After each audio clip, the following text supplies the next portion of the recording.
Hola, es un gusto contar con su compañía en este día. Gracias por estar aquí. ¿Cómo se sentiría si se da cuenta que todo lo que piensa sobre el mundo está equivocado? Le invito a que revisemos las ideas principales de la lección para esta semana titulada Los ojos de Jehová, la cosmovisión bíblica, para que hablemos acerca de esto. El versículo para memorizar lo encontramos en Proverbios 15:3 y nos dice que los ojos de Jehová están en todo lugar, mirando a los malos y a los buenos. Con respecto a la pregunta inicial, debemos reconocer que se ha demostrado que alguna creencia generalmente aceptada estaba equivocada. Y lo mismo podría suceder en el presente. Esto ocurre porque miramos el mundo a través de opiniones y creencias que se convierten en filtros que determinan nuestra manera de interpretar y entender lo que nos rodea. Estamos hablando aquí de la cosmovisión. Hay cosmovisiones bien difundidas que se enseñan abierta y libremente, como la atea y naturalista. Siendo así, es esencial conocer y enseñar la cosmovisión bíblica. Comencemos por donde inicia la lección correspondiente al domingo. Los ojos de Jehová. ¿Cuál es la naturaleza de la realidad? Un punto de vista en respuesta a esta pregunta considera que el universo simplemente es. Nada lo creó, nada lo formó, solo está aquí. No hay Dios. La realidad es puramente material, puramente natural. Ese es el punto de vista ateo materialista. Es una cosmovisión que resulta estrecha y limitada. Otro punto de vista nos dice que algún ser divino creó el universo. Este segundo punto de vista es más lógico, más racional, más sensato que pensar que el universo es sin explicación alguna. Esta es la cosmovisión bíblica. Esta cosmovisión parte de la realidad de Dios, un Dios personal que nos ama e interactúa con nosotros. Le podemos hablar y saber que nos escucha. Es omnipresente y mira a los malos y a los buenos, de acuerdo a Proverbios 15:3. Nos ama tanto que estuvo dispuesto a entregar a su Hijo para que muriera para salvarnos, de acuerdo a Juan 3:16. Es el Dios único, justo y salvador, de acuerdo a Isaías 45:21. Es un Dios de milagros que aun cuando utiliza las leyes naturales, no está sujeto a ellas y puede trascenderlas, como en la concepción virginal de Jesús, de acuerdo a Lucas 1.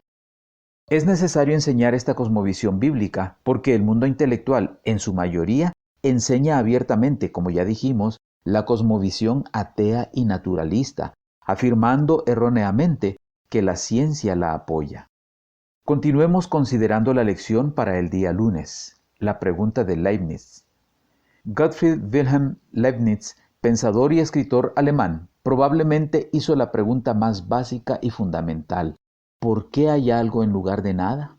En Génesis 1:1 se nos dice que en el principio creó Dios los cielos y la tierra. Y en Juan 1:1-4 se agrega: en el principio era el Verbo, y el Verbo era con Dios, y el Verbo era Dios. Este era en el principio con Dios. Todas las cosas por Él fueron hechas, y sin Él nada de lo que ha sido hecho fue hecho. En Él estaba la vida, y la vida era la luz de los hombres. En la Biblia se da por sentado la existencia de Dios y se lo presenta como creador. La doctrina de la creación en 6 días es fundamental, pues es la base de todo lo que creemos como cristianos.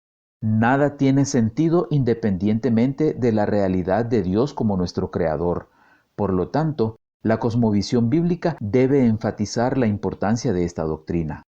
La doctrina de la creación ha soportado un ataque frontal en nombre de la ciencia, mediante la teoría de la evolución, que es la enseñanza más contraria a la Biblia y a la fe cristiana, y que ha destruido casi por completo la fe en la Biblia de millones de personas.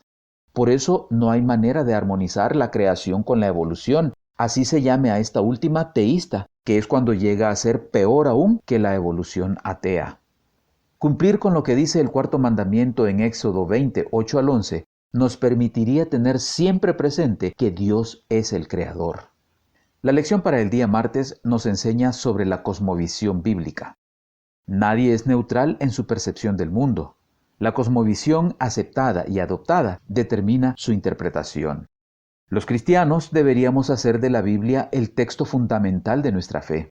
Allí aprenderemos la cosmovisión bíblica que nos permitirá ver e interpretar el mundo y lo que en él sucede, además de ayudarnos a comprender la realidad en la que nos encontramos, de la que somos parte y que a menudo nos confunde. Muchas cosas de la realidad que debemos enfrentar en la vida son explicadas por las verdades de la Biblia que, de no ser porque allí han sido reveladas, no las sabríamos ni las entenderíamos. Por ejemplo, Efesios 6:12 nos enseña que las luchas espirituales son fuertes, porque no tenemos lucha contra sangre y carne, sino contra principados, contra potestades, contra los gobernadores de las tinieblas de este siglo, contra huestes espirituales de maldad en las regiones celestes. Romanos 8:28 nos enseña que aunque hay situaciones que son difíciles y no las podemos entender, sabemos que a los que aman a Dios, todas las cosas les ayudan a bien, esto es, a los que conforme a su propósito son llamados. Eclesiastés 9:5 nos presenta una verdad innegable, porque los que viven saben que han de morir, pero los muertos nada saben ni tienen más paga, porque su memoria es puesta en olvido. Apocalipsis 26 nos da esperanza para aquellos que mueren en Cristo.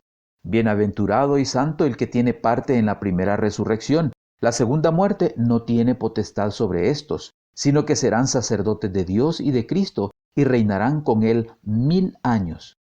Romanos 5:8 nos enseña que a pesar de nuestra miserable condición pecaminosa, Dios muestra su amor para con nosotros en que, siendo aún pecadores, Cristo murió por nosotros. Estas, junto a otras verdades, conforman la cosmovisión fundamentada en la Biblia y con la que como cristianos deberíamos percibir e interpretar el mundo. En el día miércoles se nos invita a adorar al Redentor. Además de la doctrina de la creación, que como ya hemos visto es fundamental para la cosmovisión bíblica, hay otras doctrinas que es necesario conocer. Una doctrina que también es esencial es la doctrina de la redención, que nos presenta a Jesucristo crucificado y resucitado para garantizar nuestra salvación. Juan 1:1 al 14 nos presenta a Jesús, que es Dios, de acuerdo al versículo 1, que se hizo hombre, de acuerdo al versículo 14, y que es quien llevó a cabo la creación, versículos 3 y 10, poseedor de la vida, de acuerdo al versículo 4, y quien es la luz que alumbra a todo hombre, de acuerdo a los versículos 7 al 9. Al recibirlo, nos da potestad de ser hechos hijos de Dios, nos dice en el versículo 12. Jesús es la buena noticia, el Evangelio. Apocalipsis 14, 6 y 7 vincula al Creador con el Evangelio eterno. Vi volar por en medio del cielo a otro ángel que tenía el Evangelio eterno para predicarlo a los moradores de la tierra, a toda nación, tribu, lengua y pueblo, diciendo a gran voz: Temed a Dios y dadle gloria, porque la hora de su juicio ha llegado, y adorad a aquel que hizo el cielo y la tierra, el mar y las fuentes de las aguas. Aquí se nos invita a adorar al Creador, que es también el Redentor, Cristo, quien debe tener la prioridad en todo lo que creemos y enseñamos. Adorarlo debería ser la respuesta natural. En la lección correspondiente al jueves consideramos otro aspecto que debe formar parte de la cosmovisión bíblica, la ley de Dios. La cosmovisión adoptada se corresponde con una conducta, con un comportamiento. Por eso Dios también nos ha provisto un código moral acorde a la cosmovisión que nos proporciona. En Marcos 12, 29 al 31, Jesús le respondió: El primer mandamiento de todos es: Oye Israel, el Señor nuestro Dios, el Señor uno es, y amarás al Señor tu Dios con todo tu corazón, y con toda tu alma, y con toda tu mente, y con todas tus fuerzas. Este es el principal mandamiento. Y el segundo es semejante: amarás a tu prójimo como a ti mismo. No hay otro mandamiento mayor que estos. La ley de Dios y la redención están estrechamente relacionadas. La redención se realiza para liberarnos del pecado y sus consecuencias. Pecado es la transgresión de la ley de acuerdo a 1 Juan 3:4, y aunque la ley no nos salva, nos permite saber cómo conducirnos, como señala Romanos 3:20, ya que por las obras de la ley ningún ser humano será justificado delante de él, porque por medio de la ley es el conocimiento del pecado. El verdadero propósito de la educación es restaurar la imagen de Dios en el alma. Siendo así, y como ya vimos que no hay una perspectiva neutral, es importante y aún necesario tener una cosmovisión cristiana bíblica sólida, como algo fundamental para la educación, para la vida. Esto significa que todos los ámbitos, como la ciencia, la historia, la moralidad, la cultura y otros, se deberán ver y analizar desde esa perspectiva. Hemos considerado en esta lección algunos de los puntos clave de la cosmovisión cristiana: la existencia de Dios, la creación, el plan de redención, la ley de Dios. Es fundamental que estas y las otras verdades contenidas en la Biblia moldeen nuestra cosmovisión para poder interpretar y entender lo que nos rodea.